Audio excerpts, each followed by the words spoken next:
খুব ধন্য মনে করছি এবং আপনাদের কৃতজ্ঞতা প্রকাশ করছি যে আপনারা এই বন্ধের দিনে একদম শর্ট নোটিসে যে আপনারা এসে যে আপনাদের সাথে পরিচিত হতে পারলাম এবং আপনারা আপনাদের সময় দিলেন এই জন্য শুকর আলহামদুলিল্লাহ এবং আপনাদেরকে ধন্যবাদ।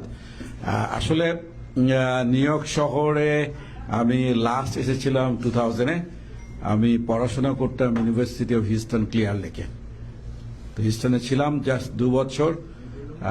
পড়াশোনা শেষ করে দ্রুত চলে গিয়েছিলাম, যদিও আমি একটু সময় বেশি নিব, কারণ কিছু কথা বলা দরকার।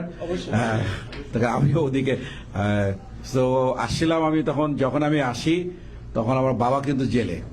আমার বাবা নুর ইসলাম মজুর সাহেব, উনি অবাদুর রহমান সাহেব, শাহ মজিব হোসেন সাহেব, তাদেরকে অন্যায়ভাবে জেল হত্যা মামলায় তাদেরকে আটক করে রেখেছিল। তো আমি কোনো মতে আসতে যাচ্ছিলাম না। আমার বাবা বললো যে না, তোমাকে যেতেই হবে, পড়াশোনা আগে। আর এইসব জেল জুলুম অত্যাচার আমরা ক্লাস 6-7 থাকতেই ভাষা আন্দোলন যখন শুরু হয়েছে তখনও জেল খেটেছি, কিন্তু আমি তার মন চাচ্ছিল না। তো আসলাম, এসে যে চেষ্টা করেছি যত দ্রুত পড়াশোনা শেষ করা যায়, তো এই জন্যই ব্যস্ত ছিলাম। তো পড়াশোনা শেষ করে গ্র্যাজুয়েশনের পরে এখানে অনেক আত্মীয় স্বজন আছেন, ওনারা বললো যে সবাই আমেরিকায় এসে মাসকে মাস থেকে যায়, বছর থেকে যায়, তুমি চলে যাচ্ছ। আমার চলে যেতে হবে, কারণ আমার অনেক দায়িত্ব। বাবা পাঠিয়েছে যত তাড়াতাড়ি সম্ভব, যদিও বাবার ইচ্ছা ছিল যে আমি মাস্টার শেষ করে আবার জেডি করব।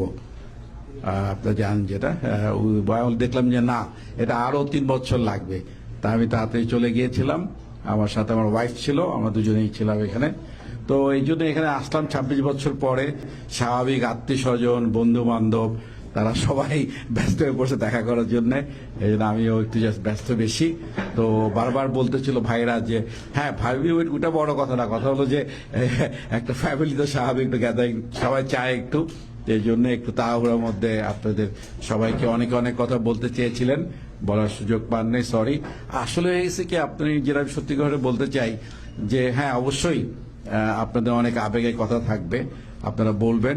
বাট আমি অ্যাট দ্য সেম টাইম মনে করি কি যে আসলে আগে থেকে বলে এসে একটা প্রোগ্রাম করা, এত কিছু করা আসলে তো